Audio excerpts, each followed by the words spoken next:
தனியனேன் பெரும் பிறவி பௌவத்து எவ்வத்தடம் திரையா எற்றுண்டு பற்று ஒன்று இன்றி கனியின் நேர் துவர்வாயார் என்னும் காலால் கலக்குண்டு காமவான் சுரவின் வாய்ப்பட்டு இனி என்னே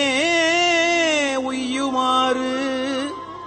என்று என்று எண்ணி அஞ்செழுத்தின் புனை பிடித்து கிடக்கின்றேனை முனைவனே முதல் அந்தம் இல்லாமல்லல் கரை காட்டி ஆட்கொண்டாய் மூர்க்கனேற்கே கேட்டு ஆறும் அறியாதான் கேடு ஒன்று இல்லான் கிளையிலான் கேளாதே எல்லாம் கேட்டான்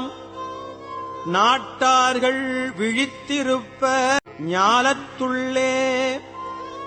நாயினுக்குத் தவிசு இட்டு நாயினேற்கே காட்டாதனையெல்லாம் காட்டி பின்னும் கேளாதனையெல்லாம் கேட்பித்து என்னை மீட்டேயும் பிறவாமல் காத்து ஆட்கொண்டான் எம்பெருமான் செய்திட்ட விச்சைதானே.